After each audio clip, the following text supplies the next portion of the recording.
Qala al-muallif rahimahullahu ta'ala tatimmah tentang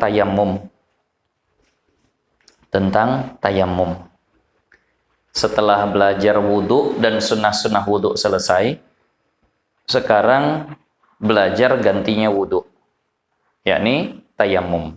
Nah, tayamum ini pengganti daripada wudu dan juga mandi wajib.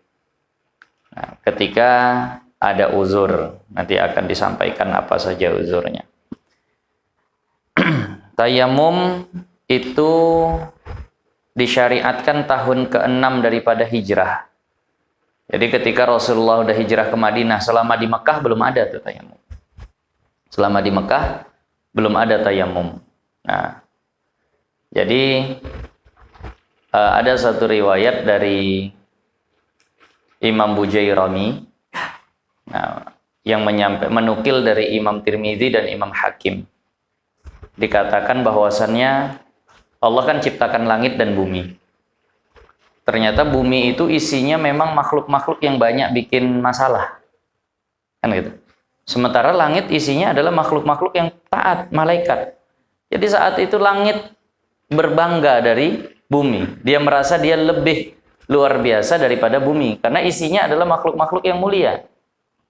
Lalu ketika Rasulullah dilahirkan, disitulah bumi berbangga luar biasa. Dia katakan, sebaik-baik makhluk, ya kau punya malaikat, tapi aku punya makhluk terbaik, yakni Rasulullah. Ia lahir di punggungku. Nah, ia letakkan keningnya sujud di atasku, dan jasadnya dikebumikan di dalamku. Nah, maka dengan ini berbangga bumi. Dan Allah senang ketika bumi berbangga dengan alasan Nabi.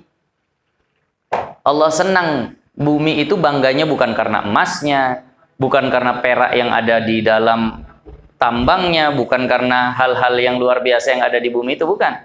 Tapi dia berbangganya karena Nabi. Nah, bumi saja tahu, senang dengan kelahiran Nabi. Tanah tahu bahwa kalau Nabi itu lahir itu adalah perkara yang mulia. Lah ini ada orang yang nggak ngerti nih.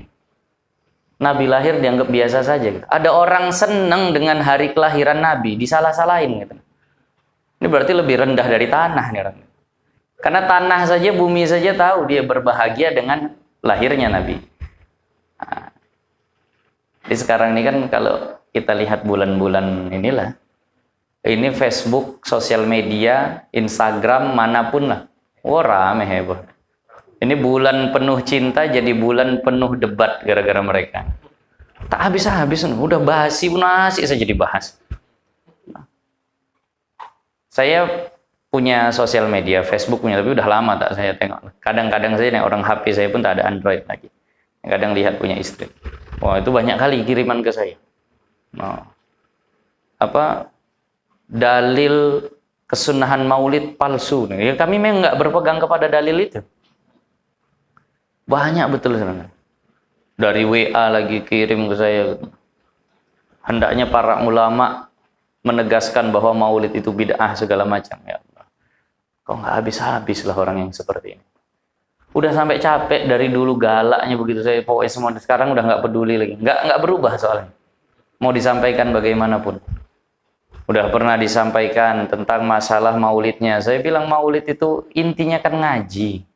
Jangan hukumi namanya, lihat amalnya. Apa yang salah dari amalan maulid? Oh, kenapa dibuat maulid? Maulid itu nggak pernah dibuat Nabi. Yang nggak pernah dibuat ini amalannya atau namanya, saya bilang. Kalau amalannya ada baca Quran, dibuat nggak di zaman Nabi? Dibuat. Sholawatan, dibuat nggak di zaman Nabi? Dibuat. Tausiah, ceramah agama ada nggak di zaman Nabi? Ada. Sedekah makanan ada nggak di zaman Nabi? Ada. Tapi maulidnya, oh berarti namanya berarti yang tak ada. Kalau masalah nama begitu banyak yang nggak ada di zaman Nabi. Maka coba ditanya sama mereka, maulid tidak ada di zaman Nabi. Yang tidak ada itu amalannya atau nama maulidnya, cara maulid itu. Kalau dia bilang amalannya, amalan mana di maulid yang nggak ada di zaman Nabi? Amalan mana? Isinya apa? Baca Quran, ada zaman Nabi. Kan itu aja isinya kan. Nah, dibilang begitu dia bingung. Kalau masalah nama, ya Allah, madrasah aliyah, universitas, pesantren, tak ada semua di zaman Nabi kalau masalah namanya. Tapi kalau amalannya ada semua di zaman Nabi. Mulai ketika itu nggak bisa dijawab, diganti. Kenapa dikhususkan di Rabiul Awal? Pindah ke situ. Berarti kalau nggak khusus nggak apa-apa. Itu mereka segan jawabnya. Ya, padahal udah disebut amalannya atau namanya yang tak ada. Di situ udah nggak bisa jawab. Itu yang pernah saya amalin, Pak. Kenapa dikhususkan di bulan Maulid? Nah, kalau masalah mengkhususkan, kalaupun kami khususkan itu tak salah. Karena banyak ulama yang mengatakan boleh. Al-Imam Ibnu Hajar Al-Asqalani ketika mengomentari hadis, ini mohon maaf lah agak ke Maulid sedikit. Nanti baru kita ke sini. Ketika mengomentari hadis bahwa Sayyiduna Bilal bin Rabah salat 2 rakaat setiap kali selesai wudhu. Habis wudhu, salat 2 rakaat. Habis wudhu, salat 2 rakaat. Nggak pernah dicontohkan Nabi itu. Inisiatif sendiri Sayyiduna Bilal bin Rabah mengkhususkan salat setiap selesai wudhu. Maka kata Al-Imam Ibnu Hajar Al-Asqalani, ini dalil bolehnya mengkhususkan satu ibadah di satu waktu tertentu. Dah, boleh ternyata. Kemudian hadis riwayat Imam Bukhari bahwa setiap hari Sabtu Rasulullah pergi ke Masjid Quba. Masjid yang pertama kali beliau dirikan bersama Sayyiduna Abu Bakar As-Siddiq. Setiap hari Sabtu. Maka kata Al-Imam Ibnu Hajar juga ini menunjukkan bolehnya mengkhususkan satu ibadah di waktu tertentu. Lalu apa masalah kami khususkan di situ?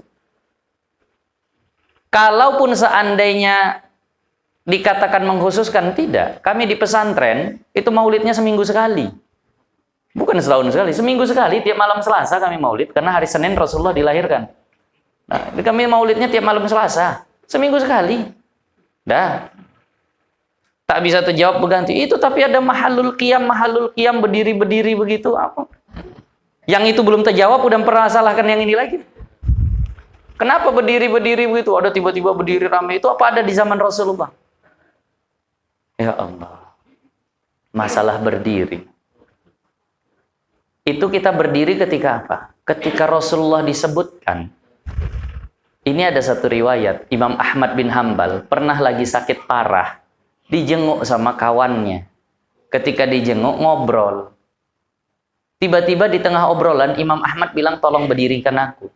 Lagi sakit parah nih, diberdirikan. Lalu tak lama duduk lagi, ditanya, kenapa? Karena barusan kau menyebut nama guruku. Itu masih nama gurunya disebut, Imam Ahmad bin Hambal berdiri. Lah kita disebut nama Nabi berdiri kok dipermasalahin gitu. Mana yang lebih mulia, gurunya Imam Ahmad bin Hambal atau Rasulullah gitu? Rasulullah. Jadi itu tadi, itu Imam Ahmad loh, itu bid'ah duluan Imam Ahmad dulu gitu. Jadi dengan disebut Rasulullah, kalau adalah seorang ayah datang, terus anaknya berdiri, salah nggak tuh? Tidak. Lebih mulia mana, Rasulullah atau ayahnya? Oh, tapi Rasulullah kan udah meninggal. Ayahnya masih hidup. Ayahnya, dia berdiri tahu. Rasulullah, semua yang kita lakukan tahu. Jadi maknanya ketika kita berdiri, sama seperti anak berdiri di hadapan ayahnya, sama-sama dilihat. Ini dilihat ayahnya, kita juga dilihat Rasul. Karena hadis dalam satu riwayat dikatakan u'ridat alayya a'malu ummati, kata Rasulullah. Ditampakkan kepadaku segala amal umatku. Jadi setiap kita disebut nama Rasulullah kita berdiri, kan gitu. Jadinya semuanya sudah bisa terjawab. Sekedar untuk memuliakan ketika nama Nabi disebut. Itu kan mahalul qiyam biasanya cerita ketika pas Rasulullah dilahirkan. Baru berdiri itu. Nah, jadi udahlah. Yang kita lakukan dengan maulid segala macam itu tak ada masalah. Bahkan itu wujud kecintaan kepada Rasulullah. Nah, jadi tak ada masalah. Mana tahu ada yang permasalahkan begitu dah.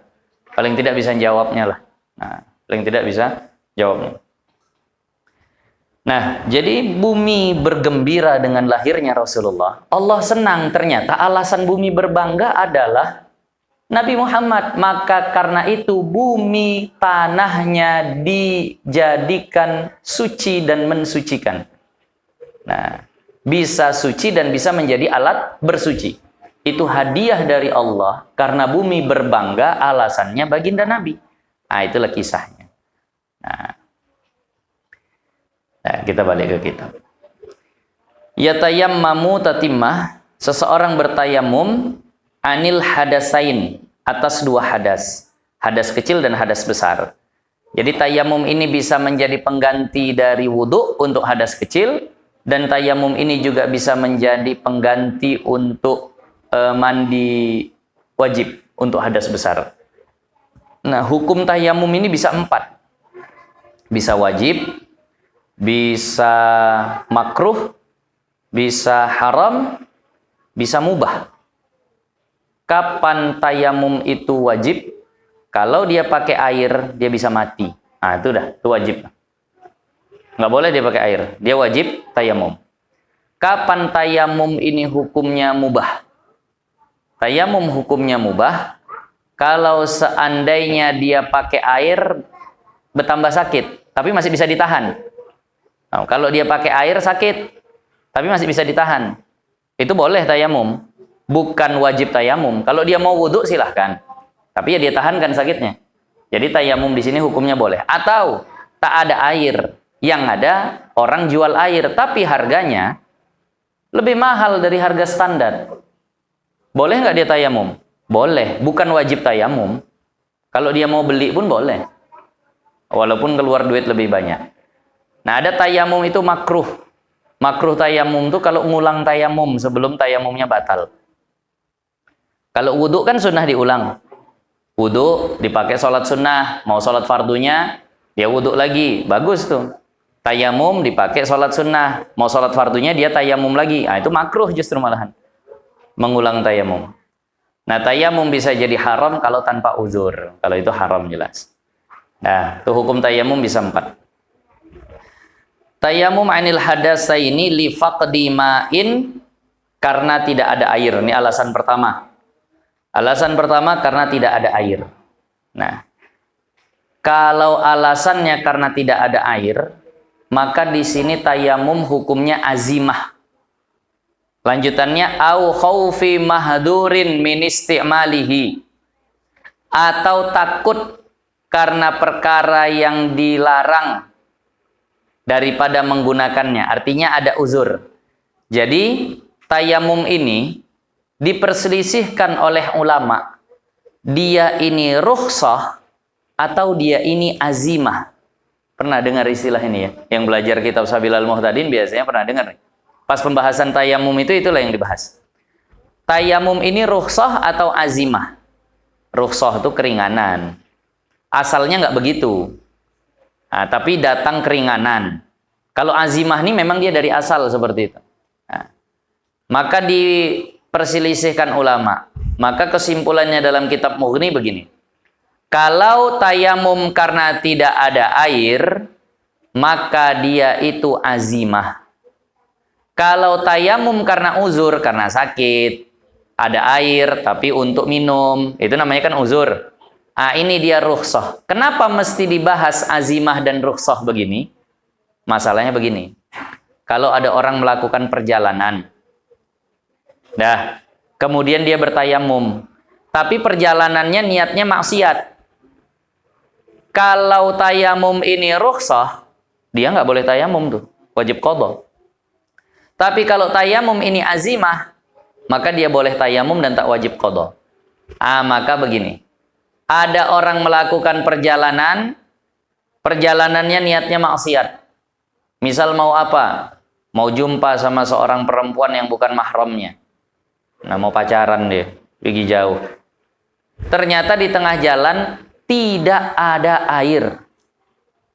Boleh nggak orang ini tayamum? Boleh. Wajib diulang nggak sholatnya? Tidak.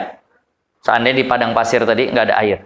Kenapa? Karena kalau tidak ada air, tayamum ini disebut azimah, bukan rukhsah. Kalau azimah ya udah sah-sah saja. Tapi kalau seandainya di tengah perjalanan ada air, tapi kalau dia pakai untuk wudhu, dia kehausan. Berarti ini namanya uzur. Kalau seperti ini, maka tayamumnya disebut rukhsah. Kalau orang tadi perjalanannya untuk maksiat, dia tayamum wajib ulang. Kenapa? Karena nggak sah. Nggak boleh orang yang bermaksiat mengambil rukhsah. Nah, itu bedanya. Nah, jadi tayamum boleh dilakukan pertama karena tidak ada air, kedua karena uzur.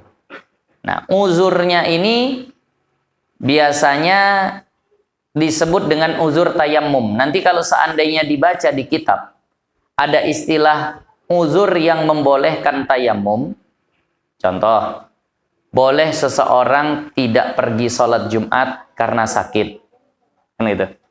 Seandainya sakitnya itu memang diuzurkan seperti uzur yang membolehkan tayamum. Itu biasa begitu tuh. Kalau di kitab-kitab.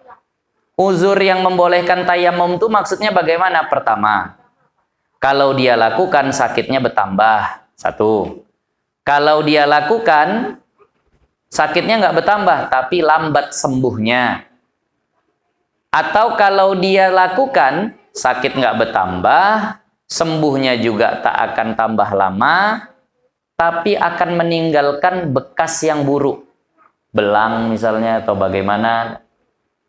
Yang terakhir kalau dia lakukan akan hilang manfaat anggota tubuh. Nah inilah nih yang disebut uzur tayamum. Bertambah sakit, lambat sehat, ada bekas yang buruk, kemudian hilang manfaat anggota tubuh. Ketika orang sakit mengalami seperti itu, jika dia pakai air, dia boleh tayamum. Nah, dengan apa tayamum? Biturabin tahurin lahu gubarun. Dengan tanah yang suci menyucikan dan dia punya debu. Nah, jadi tanahnya harus suci menyucikan dan dia ada debunya. Nah, ini khususiyah untuk umat Nabi Muhammad. Umat-umat terdahulu nggak ada syariat tayamumnya. Umat terdahulu nggak ada syariat tayamumnya dan tidak ada pula syariat wudhunya. Umat terdahulu tuh nggak ada wudhu. Yang ada nabi-nabi terdahulu. Jadi kita umat Nabi Muhammad diistimewakan dengan tayamum dan diistimewakan dengan wudhu. Begini ya. Kalau wudhu, nabi-nabi terdahulu sudah lakukan. Tapi umat-umatnya nggak buat. Sementara di Nabi Muhammad, nabinya buat dan umatnya buat. Makanya ada satu kisah di dalam kitab Tambihul Ghafilin yang udah pernah kita ceritakan. Ketika Nabi Muhammad dibangkitkan beserta umatnya, yang pertama kali dihisap itu kan rombongan Nabi Muhammad beserta umatnya. Kita yang pertama kali dihisap. Nah, yang masuk surga pertama kali ya kita, yang masuk neraka pertama kali ya kelompoknya umat Nabi Muhammad. Dan memang paling banyak tuh. Kelompok umat Nabi Muhammad ini luar biasa banyaknya. Nanti itu kita dibariskan di padang mahsyar. Seluruh manusia dibariskan di padang mahsyar. Ada 120 baris, 120 shaf. 80 shaf itu umat Nabi Muhammad. 40 shafnya itu umat-umat yang lain. Itu berarti banyak betul umat Nabi Muhammad. Dan itulah yang lebih dahulu dihisap. Ketika kita berjalan, itu orang-orang membelah ngasih lewat. Apa kata mereka? Kasih jalan. Rombongan nabi-nabi sedang lewat. Kita dianggap nabi. Kenapa? Karena bentuk fisiknya, bekas fisiknya sama seperti nabi-nabi mereka. Kenapa? Bekas wudhu itu bercahaya. Orang dulu yang wudhu cuma nabinya. Jadi yang bercahaya cuma nabinya. Kita yang bercahaya itu semua umat yang berwudhu. Maka dikira mereka, kita nabi-nabi seperti dulu. Bercahaya begitu. Nah, ada itu keistimewaan umat Nabi Muhammad. Dapat wudhu, dapat tayamum. Nah, tapi kalau tayamum mutlak hanya ada di syariat Nabi Muhammad. Nabi-nabi terdahulu tak ada tayamumnya. Nah, kita lanjut.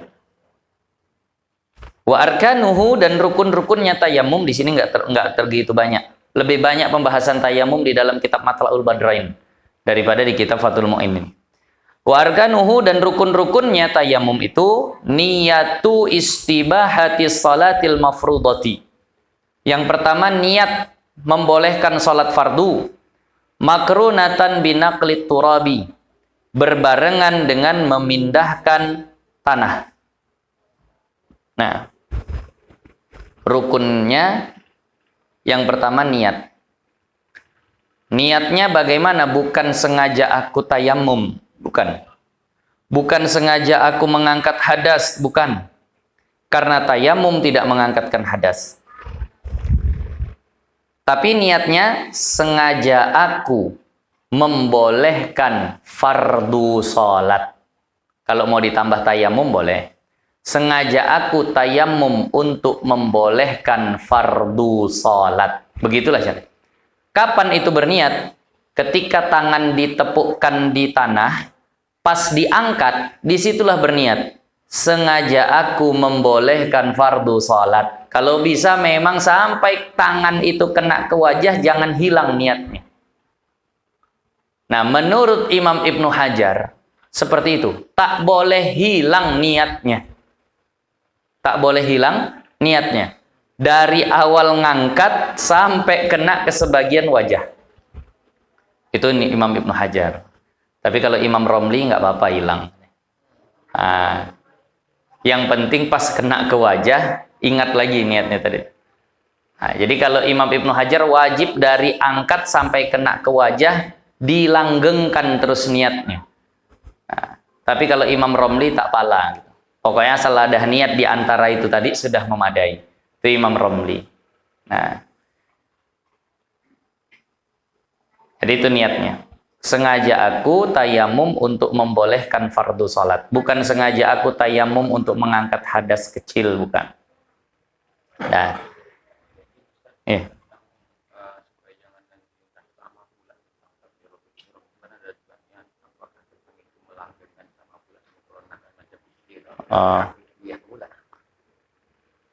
kalau takbiratul ihram miripnya beginilah. Kalau menurut Imam Ibnu Hajar, masalah tayamum, niat tayamum ini itu seperti muqaranah hakiki dalam takbiratul ihram. Mirip seperti itu. Aturan niat tayamum menurut Imam Ibnu Hajar seperti muqaranah hakiki dalam takbiratul ihram. Muqaranah itu artinya membarengkan. Dalam takbiratul ihram itu kan harus dibarengkan niat dengan takbiratul ihram. Membarengkan ini ada dua versi. Versi yang disepakati adalah kalau muqaranahnya hakiki itu sah. Muqaranah hakiki itu bagaimana? Awal takbir, awal niat. Akhir takbir, akhir niat. Itulah muqaranah hakiki. Allahu Akbar. Di Allah itu di situ start niatnya. Kalau dia pakai sengaja aku sholat fardu maghrib, berarti waktu di situ pun sengaja maksudnya. Allahu Akbar. Barnya itu jadi ujung niat. Grip. Nah, sengaja aku sholat fardu maghrib, waktu grip di situ juga bar. Kurang lebih begitulah. Nah, selesai niat, selesai takbir. Awal niat, awal takbir. Beginilah dalam masalah tayamum menurut Imam Ibnu Hajar. Diangkat niat, letakkan sini, selesai. Itu minimalnya. Tapi yang wajib itu menurut Imam Nawawi, muqaranah urfi pun jadilah. Muqaranah urfi itu asal ada saja niat di takbiratul ihram, mau di tengah, di pangkal, di akhir, yang penting ada niat, walaupun nggak bebarengan dari awal sampai akhir, itu memadai. Nah, inilah menurut Imam Romli dalam masalah niat tayamum. Nah, ya mudah-mudahan bisa dipahami. Nah, kemudian kita agak cepat saja tayamum karena baru selesai di di Medang, di musola sana. Al-Husain tentang tayamum baru juga selesai. Sini masuk tayamum lagi. Bolak-balik diulang gini sebenarnya ya harusnya paham nih bolak-balik. Sana dibahas, sini dibahas. Rukun berikutnya wa mashu wajhihi, dan mengusap wajahnya. Summa yadaihi, kemudian dua tangannya. Dah itu saja, beres dah. Tepuk, angkat, kemudian niat, kemudian usap di situ. Tapi nanti di sini harus ada naqlut turab. Harus ada memindahkan debu. Jadi harus memang dipindah. Misal di sini debunya, di meja ini debu. diambil, diangkat, pindahkan ke wajah. Misal ada debu beterbangan, dia ambil pakai tangan, dia pindahkan ke wajah. Harus seperti itu. Nggak boleh misal di meja ini ada debu, dia datangkan wajahnya ke meja itu. Dia gosok. Kalau itu nggak sah. Kenapa? Harus ada naklu, memindah. Kalau wudhu boleh nggak dipindah airnya? Boleh. Ini ada air di bak, celupkannya mukanya ke situ. Sah nggak tuh? Sah kalau wudhu. Tapi kalau tayamum nggak boleh. Ada tumpukan debu, dia letakkan gitu. Kalau ini lebih yakin aku tebal bunda debunya di situ mukanya. Tapi nggak boleh. Nah, harus dipindahkan. Walaupun memindahkannya dari yang beterbangan pun boleh. Dia ambil pakai tangan gitu karena banyak kali. Lewat misalnya truk tronton tuh beterbangan abu, dia ambil pakai tangan, dia usapkan ke wajah, itu pun boleh. Nah, intinya ada naklut turab. Nah, memindahkan debu tadi. Wa masu wajhihi, dan mengusap wajahnya, summa yadaihi, kemudian dua tangannya. Nah, wajah tangan saja. Jadi inilah anggota tayamum. Tak ada yang lain. Cuma dua nih saja. Wajah dan tangan. Nggak ada kaki. Ini yang sering disalahpahami oleh orang.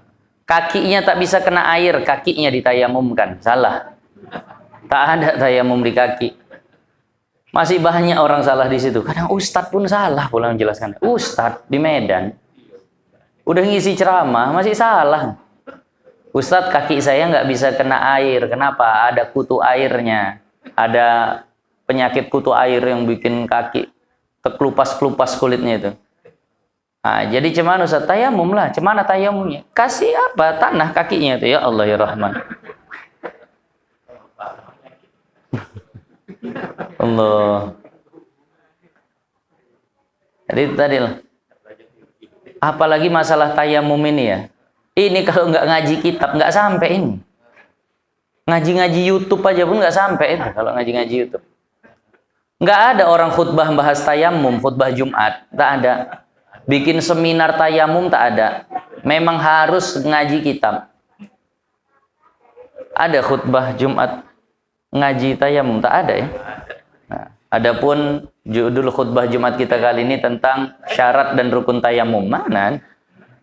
Jadi memang harus ngaji kitab. Kalau bermodalkan ceramah-ceramah aja nggak sampai ke sini kayaknya. Nah, harus pakai kitab. Ustadz Abdul Somad yang begitu luas kajiannya, belum saya dengar materinya tayamum, nggak benar. Karena di ceramah. Tapi mungkin kalau beliau ngajar-ngaji pakai kitab sampai. Tapi kalau ceramah ini tak ada. Dan orang tak mau datang. Nah, tablik akbar ini apa temanya? Tayamum. Wah, tak datang. Kok pula tayamum jadikan tema tablik akbar? Makanya kaji tayamum ini mulai samar di tengah-tengah orang. Tak ngerti orang cara tayamum. Nah, alhamdulillah kita tinggal di Indonesia banyak air. Lagi meluap lagi air sana sini. Nah, paling kita tayamum karena sakit.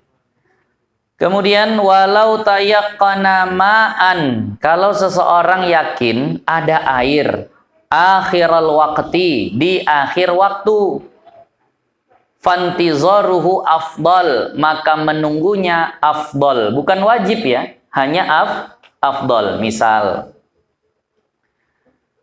sudah jam 1 siang, masuk sudah waktu zuhur. Nah, udah masuk waktu zuhur. Dia lakukan perjalanan di padang pasir. Tak dapatnya air. Tak dapat air. Mau sholat dah masuk waktu. Kawannya nelpon. Udah di mana kalian? Sini tak ada air. Ah, bentar. Nah, sejam lagi kami sampai situ. Kami bawa banyak air nih. Berarti kan ini ada kuat dugaan nih. Bahkan yakin lah misalnya. Wah, sejam lagi kawan datang. Bawa air. Boleh nggak dia tayamum saat itu? Boleh. Walaupun yakin ada air. Tapi kan saat itu, saat dia tayamum memang tak ada air. Penuh nggak? Terpenuhi nggak syarat tayamum? Terpenuhi. Tidak ada air. Tapi karena yakin kawannya sedang dalam perjalanan ke situ, dia bawa banyak air, sunnah ditunggu. Sunnah ditunggu. Nah, wa illa kalau tak yakin, kawannya bilang, kami banyak air, bisa kemari. Inilah Kalau sempat nanti ke situ, tapi kalau tak sempat tak. Nah, kalau ini kan tak yakin. Kalau tak yakin begini, wa illa jika tidak yakin, fata'jilut tayammum. Maka dia dahulukan sholat dengan tayammum. Dia segerakan sholat dengan tayammum. Udah tayammum aja, sholat di awal waktu itu. Nah, tapi nanti sebelum tayammum, kalau tayammumnya karena tidak ada air, itu wajib mencari air dulu. Di sini nggak dibahas. Wajib sebelum tayammum mencari air. Urutan mencari air, ini bolak-balik diulang. Urutan mencari air itu ada 3 lah. Sebenarnya nanti ada 4, tapi kita ambil aja ada 3. Karena termasuknya yang pertama itu di sini. Yang pertama haddul ghaus. Yang pertama itu haddul ghaus. Batas orang minta tolong itu 150 meter. Radius 150 meter. Asal ada dugaan di situ ada air, wajib cari. Misal kampung ini tiba-tiba tak ada air. Tapi rumah si fulan tak sampai 150 meter. Kemungkinan di situ ada air. Wajib cari itu, walaupun hanya kemungkinan. 150 meter radius, walaupun sifatnya hanya kemungkinan, wajib cari itu. Dah. Kalau tak ada, silahkan tayamum. Ada nanti haddul qurbi, batas dekat. Itu radius 4 km. Dari sini sampai mana 4 km? Sampai simpang Inalum, Tanjung Gading. 4 km misal. Itu wajib dicari, wajib didatangi kalau yakin. Paham? Radius lebih dari 150 meter lah intinya. Misal di manalah kita bilang? Di Tanjung Gading lah. Tanjung Gading, Lubuk Siling. Di situ ditelepon kawannya, sini banyak air. Wajib datang. Rumah Pak Jali misal. Di sini ada air misal katanya. Sementara di sini tak ada, wajib ke sana ambil. Nah, tapi kalau ada orang datang dari sana, ada air sana. Tadi ada, tapi sekarang tak ada entah enggak. Wajib nggak dicari ke sana? Tak wajib. Kenapa? Kalau radius sudah lebih dari 150 meter, wajib mencarinya, wajib datang ke sana kalau yakin. Nah, tadi. Kalau lebih dari 4 km, itu namanya sudah haddul bu'di. Ini yakin pun tak wajib. Haddul bu'di, batas jauh. Ini walaupun yakin ada air, misal di Bandar Tinggi. Nah, Indrapura misal. Ditelepon sama kawannya. Katanya tempat kalian payah air. Iya, kami pun tayamum sini. Wah, di sini banyak air nih. Yakin melimpah di sini air. Ada sumur yang banyak betul airnya. Yakin kan? Yakin. Wajib nggak ke sana? Tidak, walaupun yakin. Jadi kalau seandainya yakin, tak wajib kalau sudah. Tapi kalau yakin masih di batasan 4 km, wajib datang. 150 meter, ragu pun wajib cari. Nah, itulah batasan. Ada masalah. Itu kan kalau radius, kanan, kiri, depan, belakang. Kalau ke bawah bagaimana? Digali. Nah. Digali. Yakin ini dapat air nih. Itu gimana? Wajib gali nggak nih? Kalau seandainya itu berapalah itu ke dalam? Apakah 150 meter juga? Wah, gawat kalau 150 meter harusnya. Sumur bor saja 150 itu udah mahal bayarnya tuh. Apakah kalau ke bawah 150 meter juga? Di sini ukurannya masyaqqah. Kalau seandainya sudah sulit, udah tayamum. Tapi kalau hanya bisa dengan mungkin kalau gali 1 meter kan tak payah. Kalau 1 meter udah dapat air, wajib gali. Tadi. Sampai ulama bahas begitu. Kalau ke bawah gimana? Apakah 150 meter juga? Wah, kalau ini tak. Intinya kalau masih mudah untuk digali bisa dapat air, wajib gali. Kalau sudah susah, silahkan tayamum. Karena memang sumber air banyak di bawah. Tapi kadang sebagian kitab cuma bahas kanan, kiri, depan, belakang. Ke bawah tak dibahas. Kalau di padang pasir udah sana. Payah gali pasir, cuman mau gali pasir. Nah, tertutup lagi. Nah. Nah. Wa idam tana'a isti'maluhu fi udwin. Kalau seandainya tertegah memakainya di satu anggota, wajaba tayammumun, maka wajib tayammum, wa ghaslu sahihin, wa mashu kulli satirid dari naz'uhu bima'in. Nah, kalau ada satu anggota wudu yang tak bisa kena air, maka wajibnya itu ada 3. Kalau ada anggota wudu tak bisa kena air karena sakit, tapi sakitnya diperban, misal begitu, maka wajibnya ada 3. Pertama, wajib tayammum, ganti dari yang nggak bisa kena air. Kedua, wajib dibasuh yang sehat. Ketiga, wajib diusap perbannya dengan air. Nah, itu diingat. Misal, kakinya tertusuk atau kena kaca, berdarah koyak lebar, diperbanlah, ditutup kakinya dengan perban. Nah, wajah siram, kan gitu. Kenapa? Wajah tak ada masalah. Untuk wudhu wajah, siram wajahnya. Tangan, siram tangannya. Kepala ada masalah? Tidak, usap kepalanya. Kaki, kaki ada masalah, ada perbannya. Semua diperban? Tidak. Yang sehat disiram. Perbannya diusap dengan air. Habis itu tayammumlah untuk pengganti kaki yang diperban, yang nggak kena air. Tayammumnya di mana? Wajah dan tangan. Nah, itulah caranya. Nah, tadi. Nah, itu kalau satirnya memudaratkan, perbannya memudaratkan kalau dilepas. Kalau masih bisa tahannya, nggak terlalu sakit kali, wajib lepas perbannya. Nah, ini kalau pakai plaster hati-hati ya. Kadang habis dibuka, nempel putih-putihnya itu, limnya itu. Itu menghalangi air itu takutnya. Jadi maka dibuka, gosoklah tuh agak kuat. Tapi kadang itu jadi agak kerjaan. Pernah hari itu diimpus, waktu dibuka, nempel dia keliling begitu putihnya. Nah, itu harus betul-betul dihilangkan. Nah, kenapa? Karena itu menghalangi air sampai ke kulit. Itu menghalangi air sampai ke kulit. Nah, yang tak menghalangi itu yang kalau dikerok, tak ada rontok. Kalau itu kan masih bisa rontok tuh. Terasa pun lagi di situ. Nah, nempel. Kalau seandainya dia tidak sampai rontok, tidak bisa rontok, kayak tinta spidol, tinta printer, nah, kunyit, inai, yang memang udah meresap lah ke dalam gitu. Nah, itu udah aman, itu tak masalah.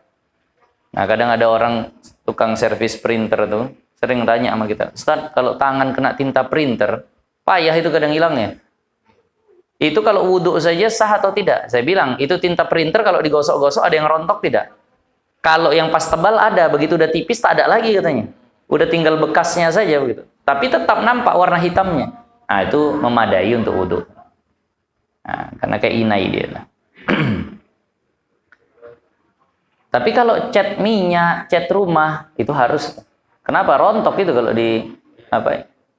Nah, jadi hati-hati. Yang tukang air yang banyak pakai lem pipa tuh kadang agak dihati-hatikan. Tukang cat itu agak dihati-hatikan.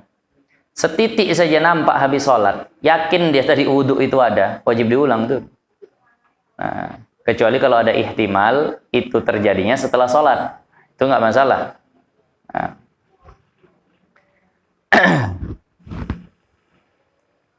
Wala tartiba bainahuma li junubin. Dan tidak ada tertib antara keduanya bagi orang junub, antara membasuh yang sehat dengan mentayamumkan yang sakit. Itu kalau orang junub tidak ada tertib. Kalau dalam wudhu harus tertib.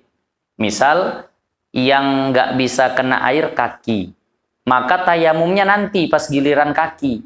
Basuh wajah dulu, basuh tangan, usap kepala, basuh kaki yang sehat, tayamum. Atau boleh juga tayamum dulu untuk kaki yang sakit, baru basuh kaki yang sehat. Tapi intinya tayamumnya harus setelah mengusap kepala. Karena disitulah giliran kaki. Barulah boleh tayamum untuk kaki. Nah, tapi kalau untuk mandi wajib, kaki pun yang tak bisa kena air, boleh tayamum dari awal.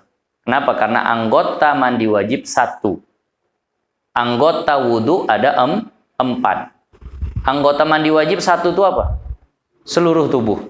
Nah, jadi mau mana pun duluan boleh. Au udwaini, atau yang sakit itu 2 anggota. Fatayammumani, maka 2 kali tayammum.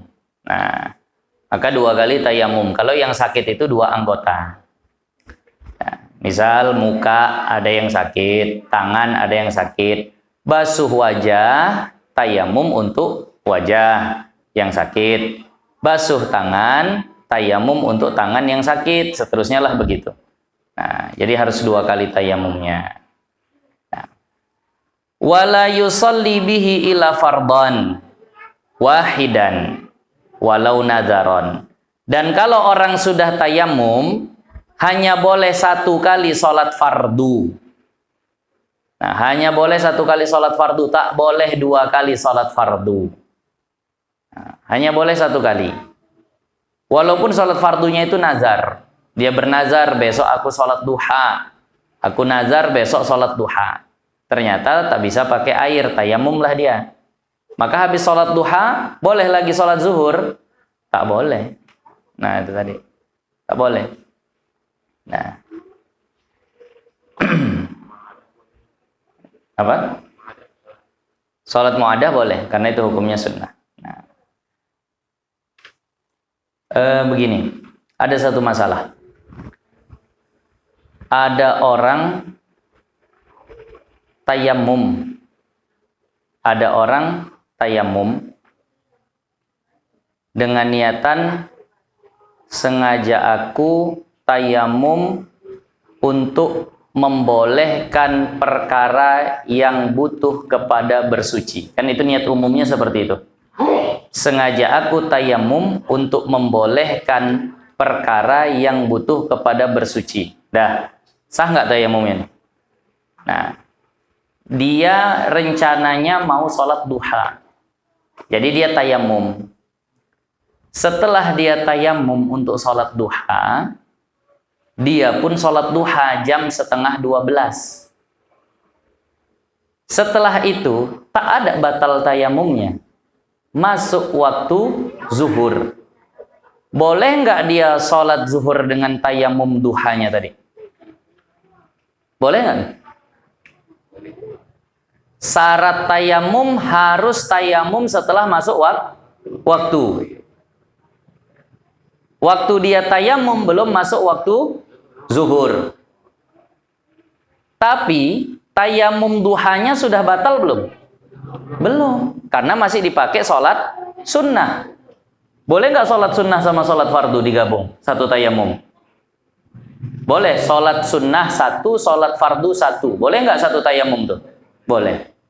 Tapi yang jadi masalah, dia tayamumnya di waktu duha. Habis itu sholatnya di zuhur digabung. Nah, ini satu kasus di mana boleh tayamum sebelum masuk waktu. Nah, itu. Jadi boleh. Nah, termasuklah sholat-sholat sunnah yang lain misalnya. Nah, tapi niatnya kayak tadi. Nah, artinya dia pakai derajat niat paling tinggi lah.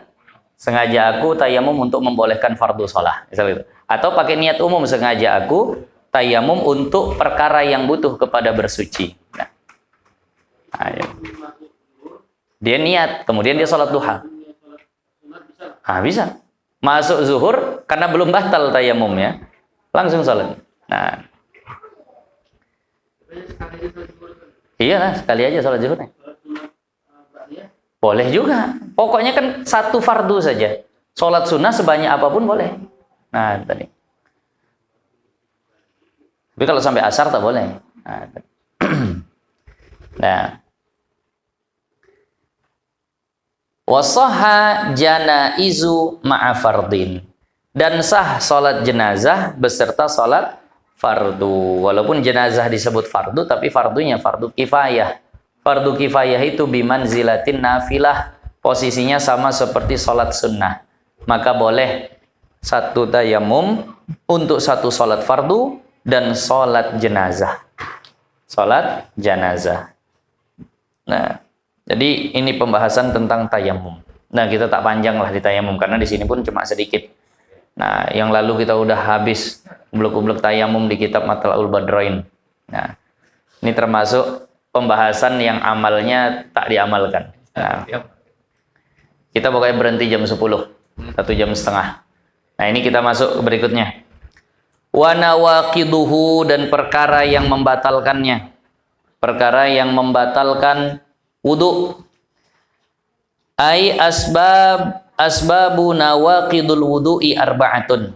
Yakni sebab batalnya wudu itu ada 4. Kita masuk ke perkara yang membatalkan wudu. Ini penting. Jangan sampai tak tahu. Nah, jangan sampai sudah batal masih lanjut saja sholat. Akhirnya sholat nggak sah. Perkara yang batalkan wudu ada 4. Jadi kalau ditanya, jawab berapa perkara yang batalin wudu? 4. Sebagian kitab menyatakan 5. Takrirat 4. Fathul Mu'in 4. Fathul Qarib 5. Kenapa? Hilang akal sama tidur dibedakan. Kalau di sini disatukan. Beda pada jumlah sama pada maksud, nggak ada masalah. Ahaduha, yang pertama yang membatalkan wudu, tayaqqunu khuruji syai'in. Yakin keluar sesuatu. Ghaira maniyihi, yang bukan maninya. Nah, apa? Ghairi maniyihi. Nah. Yang bukan maninya. Tayaqqunu khuruji syai'in ghairi maniyihi, yakin keluar sesuatu yang bukan maninya, ainang kana aurihan, baik dia itu benda ataupun angin, rotban au jafan, baik dia itu kering, basah ataupun kering, mu'tadan, yang biasa keluar, kabaulin seperti air kencing, au nadiran, atau yang jarang keluar, artinya yang janggal lah, nggak biasanya keluar situ. Kadami basurin, seperti darah wasir, darah ambeien, au ghairihi, atau selainnya. In fasala aula, terpisah atau tidak. Contoh yang tidak terpisah, kadudatin, seperti ulat. Akhrajat, ia keluarkan roksaha, kepalanya, summa rojaat, kemudian masuk lagi, itu pun batal. Dari mana keluarnya? Min ahadisa bilain al-mutawaddi'i, dari salah satu jalan orang yang berwudu, al-hayyi, yang hidup. Baru kita jelaskan. Jadi, perkara pertama yang membatalkan wudu adalah yakin keluar sesuatu dari 2 jalan. 2 jalan yang dimaksud adalah kubul atau dubur. Ada bahasa tayaqqun, harus yakin. Jadi kalau masih ragu-ragu, jangan dianggap batal. Misal, habis sholat maghrib, pas mau sholat isya, ragu. Tadi udah ada buang angin atau belum? Udah ada buang angin atau belum? Maka kalau ragu gini, batal atau tidak nih? Tidak. Karena syarat batal yakin. Atau habis wudhu pas mau sholat, bergerak sesuatu di dalam perutnya, bunyi krek krek krek krek, sampai keluar atau cuma di dalam bunyi itu? Kan ragu nih. Batal nggak wudhunya? Tidak, karena tidak yakin.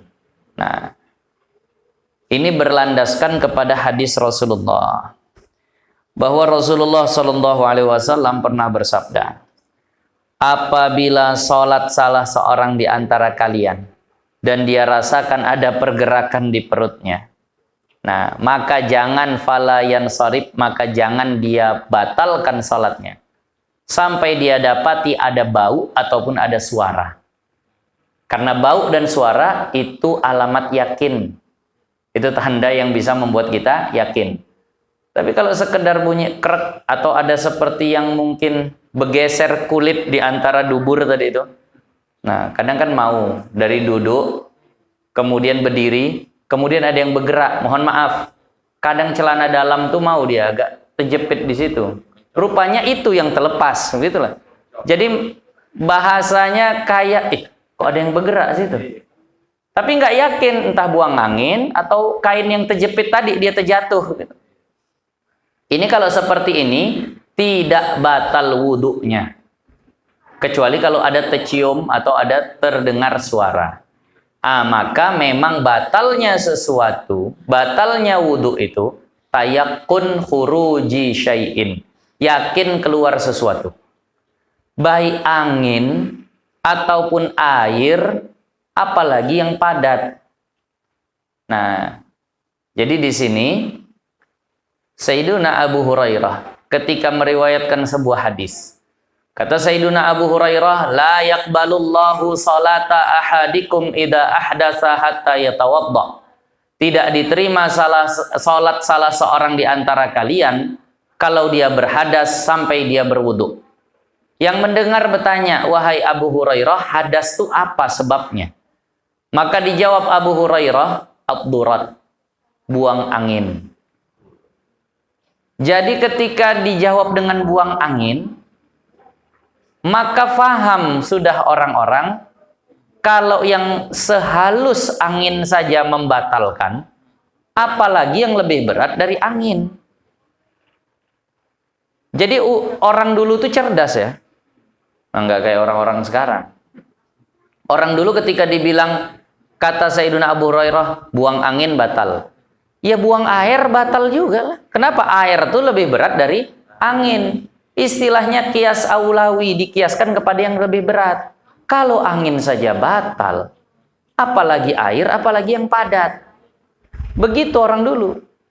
Sama kayak hadis ketika dikatakan, barang siapa yang tertidur atau lupa daripada sholat, maka hendaklah dia qadha sholatnya. Datang orang yang akalnya agak kurang sekarang. Nah, itu kalau tertidur sama kalau lupa baru qadha. Kalau sengaja tak usah qadha. Kira-kira cemana lah ini? Kalau yang nggak sengaja saja wajib ganti, masa yang sengaja jadi tak wajib ganti? Nah, kan kiasnya salah. Makanya 4 mazhab bilang wajib qadha, apalagi sengaja, itu lebih layak. Nah, jadi ulama itu pintar dibilang kalau buang angin dah batal. Ya buang air nggak ditanya lagi, angin saja sudah batal. Nah, jadi mau yang keluar angin, mau yang keluar lain daripada angin batal, mau yang keluar basah, mau yang keluar kering tetap batal. Ini masalah batalnya. Kalau masalah istinjanya beda. Kalau yang keluar basah wajib istinja, kalau yang keluar kering tak wajib istinja. Nah, kenapa? Karena tak ada najis di situ. Kalau kering nggak ada menajisi. Tapi jarang pula keluar suatu itu kering dari situ. Ini misal saja. Nah, baik yang keluar itu yang memang biasa keluar seperti air kencing dan kotoran, atau yang keluar itu yang jarang keluar seperti darah ambeien, dengan catatan ambeiennya di dalam. Ambeien itu kan macam daging tumbuh ya kalau kita bilang.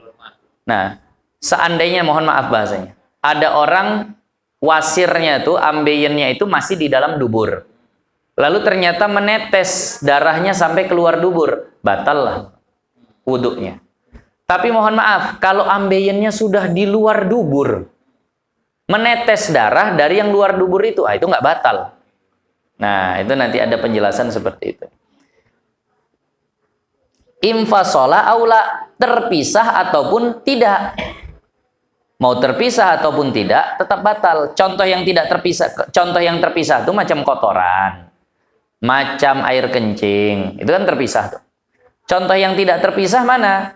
Seperti ulat, cacing-cacing. Dulu orang sering cacingan, sekarang udah jarang, alhamdulillah. Dulu kalau cacingan tuh mau, kadang cacing tuh keluar dia di situ dalam bentuk cacing. Misal ada orang udah wudhu, terasa dia cacingnya keluar. Begitu dicari, rupanya masuk lagi. Berarti ini kan nggak terpisah, tapi udah sempat keluar. Habis itu masuk lagi, batal nggak wudhunya? Batal, karena sudah sempat keluar. Nah, itu tadi.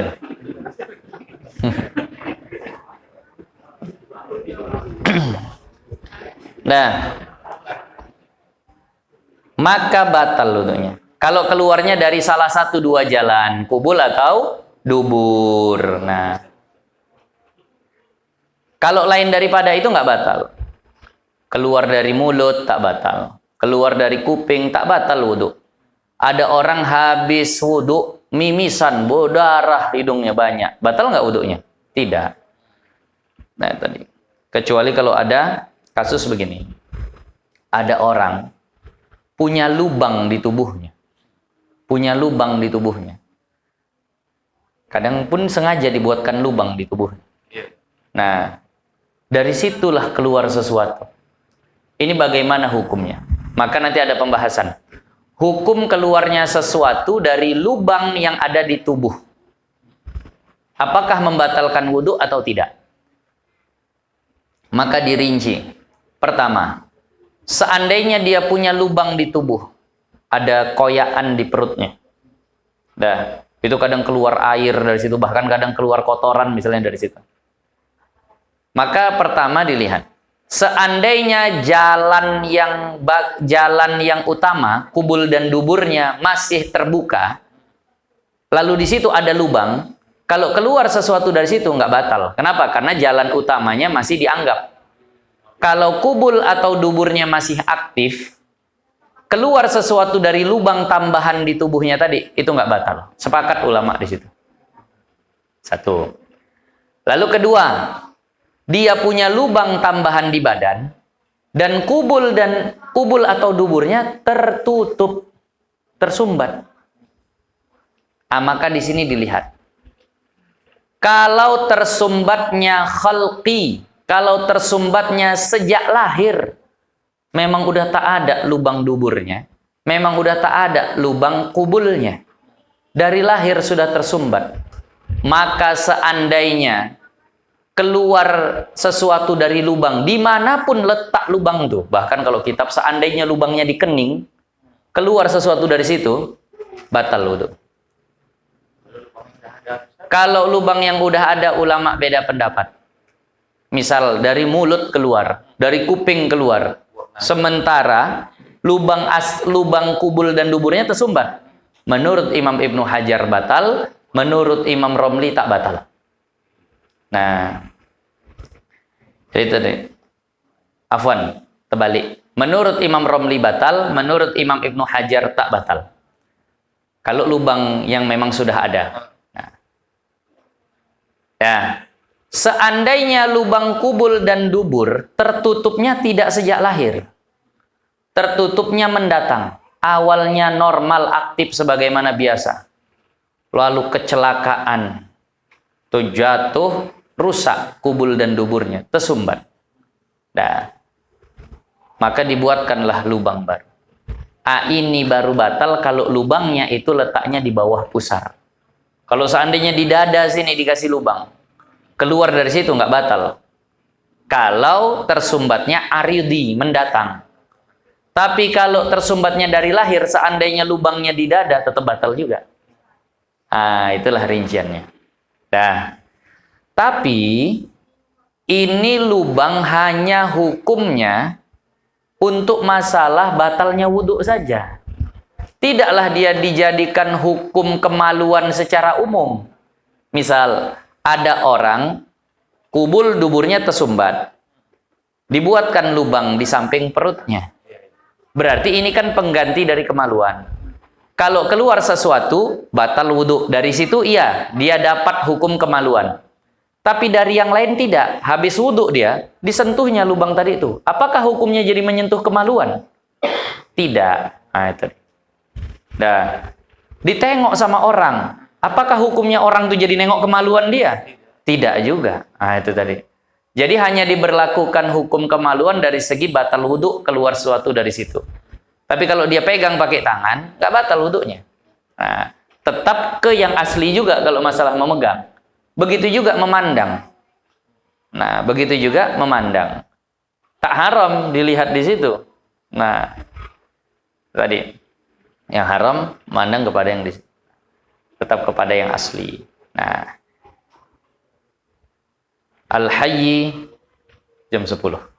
Nah, akan datang